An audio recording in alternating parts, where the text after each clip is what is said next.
So hey guys, welcome back to the channel. तो यार इस वीडियो में बात करते हैं रिटेन साइकिल क्या होता है यूएस में। ठीक है।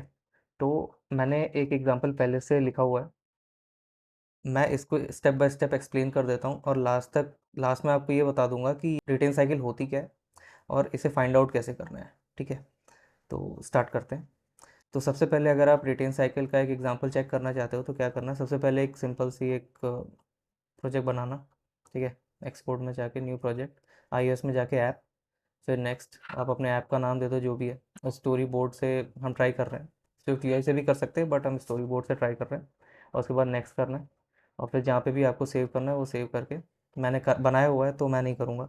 ठीक है।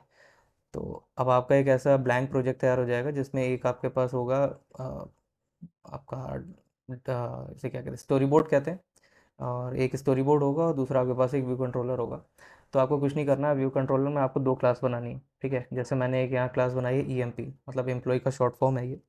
तो एक क्लास एम्प्लॉय बनाई है। इस कोड को आप अभी भूल जाओ, ठीक है, इसको बाद में हम इनेबल करेंगे, अभी के लिए कमेंट कर देते हैं।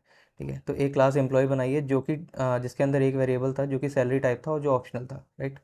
और फिर मैंने एक क्लास बनाई है सैलरी, जो कि जिसके अंदर एक एम्प्लॉय टाइप का हमारा वेरिएबल था और जो कि ऑप्शनल था। ठीक है। अब मैंने क्या किया, इसको मैं वापस से अनकमेंट कर देता हूँ। ठीक। अब मैंने यहाँ पे दो वेरिएबल्स बनाए, एक एम्प्लॉय और एक एम्प्लॉय सैलरी। ठीक है। एम्प्लॉय था एम्प्लॉय टाइप का, that is optional, and employ salary salary type का था, that is also optional, right. तब इसके बाद मैंने इसको यहाँ पे इनिशलाइज कर लिया, employ is of type employ and employ salary is of type salary. ठीक। अब एम्प्लॉय डॉट सैलरी यानी कि एम्प्लॉय डॉट सैलरी, इसको मैंने कौन सा ऑब्जेक्ट दिया है, एम्प्लॉय सैलरी का। ठीक। अब एम्प्लॉय सैलरी, इसका जो ऑब्जेक्ट था सैलरी का, जो एक ऑब्जेक्ट मैंने बनाया उसकी एम्प्लॉय को मैंने एम्प्लॉय का ऑब्जेक्ट दे दिया। समझना ये थोड़ा सा कंफ्यूजिंग हो जाएगा, आप वापस से रिवाइंड करके आप सुन सकते हो। ठीक है। एम्प्लॉय के सैलरी ऑब्जेक्ट को मैंने सैलरी का ऑब्जेक्ट दे दिया जो मैंने ये बनाया था। ठीक। और सैलरी के एम्प्लॉय ऑब्जेक्ट को मैंने एम्प्लॉय का ऑब्जेक्ट दे दिया जो कि मैंने ये बनाया हुआ था, करेक्ट। और लास्ट में मैंने क्या किया, एम्प्लॉय को निल कर दिया, दैट इज इसको निल करने की कोशिश करी, और एम्प्लॉय सैलरी को निल करने की कोशिश करी। अब मेरी एक्सपेक्टेशन ये है कि जब मैंने इन्हें निल कर दिया है तो अब निल करने के बाद इनके ऑब्जेक्ट मुझे नहीं चाहिए मेमोरी में। ठीक है। ये अब तक क्लीन हो जाने चाहिए थे, बट ऐसा होगा नहीं। मैं आपको रन करके दिखा देता हूँ। अब ये मेन स्टेप है कि यहाँ से आपको फाइंड आउट कैसे करना है कि मेरे ऑब्जेक्ट्स जो हैं वो क्लीन हुए हैं या नहीं हुए हैं। ठीक है। मैं दोनों आपको दिखाऊंगा। ठीक है। देखो मेरी ऐप चल चुकी है। अब आपको कुछ नहीं करना है, आपको ये जो एक ये शेयर आइकन टाइप का दिख रहा है, it is not a share icon, ये मेमोरी ग्राफ आपको देता है। ठीक है। तो आपको इसे क्लिक करना है इस पर। अब आप यहाँ देख सकते हो कि मेरे पास एक एम्प्लॉय का ऑब्जेक्ट है, ठीक है, एक सैलरी का ऑब्जेक्ट है। किसी एक पे भी क्लिक कर लो आप। ठीक।